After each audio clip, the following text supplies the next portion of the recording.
Right, you are live with BBC News. Next, we're going to turn to the war in Ukraine. Specifically, we're going to head to Kyiv, the capital, because earlier today, reports of explosions, air raid sirens, people being told to get to shelters. We can show you some of these pictures, which is basically people rushing to try and take cover as the explosions were heard. It's fairly unusual for these conditions in daytime. Normally, we see overnight raids. And these are the pictures we can show you from overnight, which is more common. This is last night. Military say 66 out of roughly 75 cruise missiles and drones were intercepted. It's now the 15th night of air attacks on the capital this month. And just across the border from Ukraine in the Belgorod region of Russia, which is right on the border there, the governor of that region said towns were being shelled by Ukrainian forces.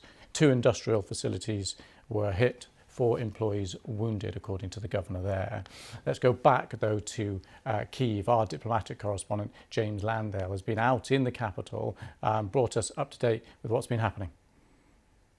What's unusual is that this airstrike happened this morning in daylight hours, and also what was unusual is that it seemed to be targeted at the centre of town and not just the outskirts where air defences are based. I'm at one of the places where some debris fell from the sky, the remains of a missile.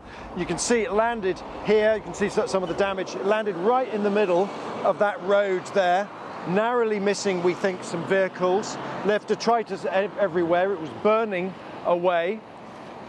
And here's the thing, we're just a short few steps from a petrol station. And so if that burning missile had landed just a few yards away, potentially the consequences could have been very different.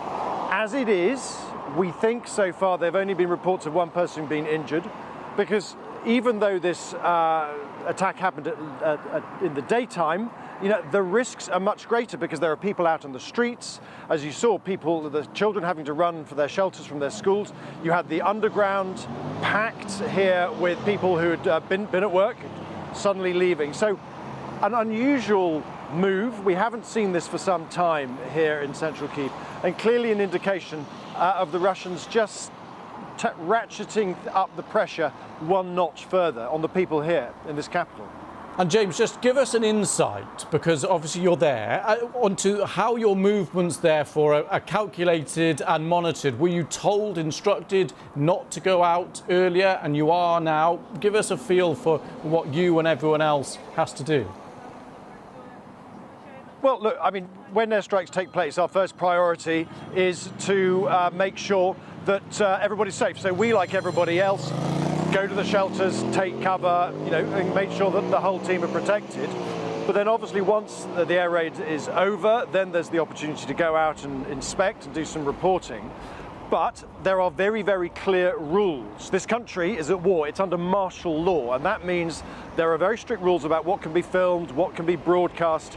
Nothing that the Ukrainian authorities think would help the Russians with their targeting can be broadcast. So we have to be very clear about what is filmed, what is not, what is broadcast. In other words, whenever we do any journalism in any country, we have to abide by the law of that particular land. And here, in a country that is at war, that means very tight controls on what can be shown. And actually, the biggest problem for the Ukrainian authorities is actually other Ukrainian citizens putting stuff up on social media, because these days everybody's got a mobile phone, they can film everything coming in, and if you see a missile coming in, that potentially could give some intelligence that helps Russian targeters next time. Thanks to James for giving us a real insight there into life in the capital, Kyiv, right now.